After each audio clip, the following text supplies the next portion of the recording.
ආයිබෝන් ඔයාලට. ඔන්න ඉතින් අදත් මම ගොඩාක් ලේසියෙන් පහසුවෙන් හදාගන්න පුළුවන් රස ඩෙසර්ට් එකක් තමයි වීඩියෝ එකකින් කරන්න යන්නේ. ඉතින් ಜಾති දෙකයි ඕනේ, අමුද්‍රව්‍ය දෙකයි.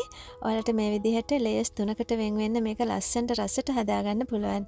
ඉතින් ඔන්න කවුරු හරි ගෙදරට ආපු වෙලාවකට ඒ වගේම ඔයාලට කන්න හිතුනම මේක ඉක්මනින් ලේසියෙන් හදාගන්න පුළුවන්. කඩෙන් මුකුත් ගේන්න ඕනේ නැහැ. ඩෙසර්ට් වර්ග බත් කාලා කන්න හදාගන්න පුළුවන්. රසම වගේම ලස්සන අතුරුපසක් කියන්න පුළුවන්.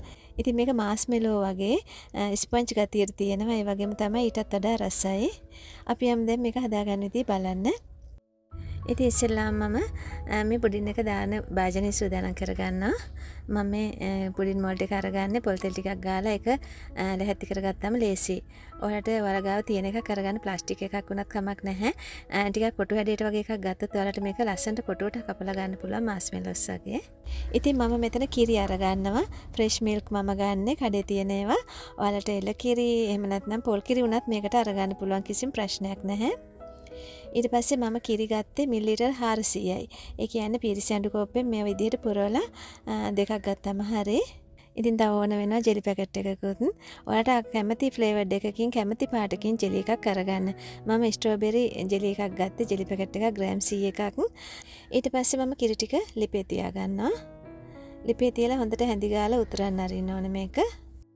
ඉතින් කුසලා සිම්පල් ලයිෆ් YouTube channel එකට ඔයා තාම අලුත් එක්කෙනෙක් නම් පල්ලෙහා තියෙන subscribe button එක click කරලා මාත් එක්ක එකතු වෙන්න.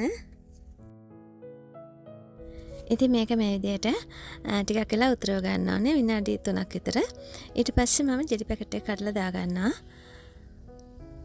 දාලා හොඳට කලවම් කර කර චුට්ටක් වෙලා තියා ගන්න විනාඩියක් විතර. ඊට පස්සේ ලිපෙන් අයින් කර ගන්න ඕනේ. ලිපෙන් අයින් කරලා මේක නිවා ගන්න ඕනේ ටිකක්.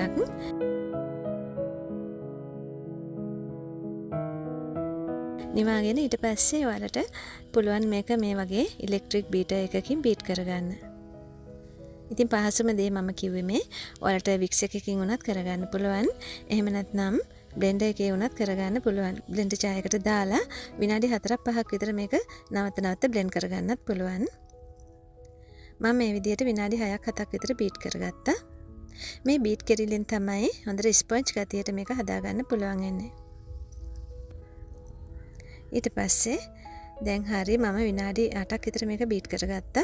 ඊට පස්සේ ලැහැත්ති කරගත්ත භාජනයට මම මේ විදිහට දාගන්නවා.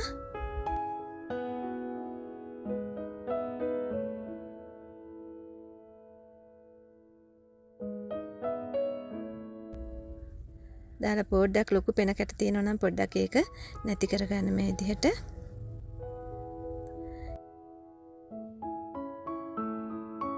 ඊට පස්සේ මේක ෆ්‍රිජ් එකට දාලා කූල් කරගන්න ඕනේ. මම මේ විදිහට වහලා ෆ්‍රිජ් එකෙන් තියා ගන්නවා. ඉතින් රෑ හදලා තමයි මම ෆ්‍රිජ් එකට දැම්මේ. දැන් ඔන්න උදේ වෙලා මම අර ගන්නවා. මේ බලන්න හොඳට සෙට් වෙලා තියෙනවා.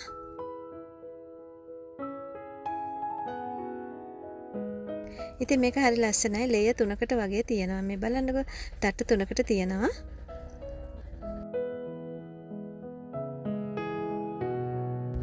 මේ විදිහට පොඩ්ඩක් බුරුල් කරලා කෑලි කපා ගන්නවා මේ විදිහට. ඉතින් කපලා ලස්සනට මේ විදිහට අතට ගන්න පුළුවන්.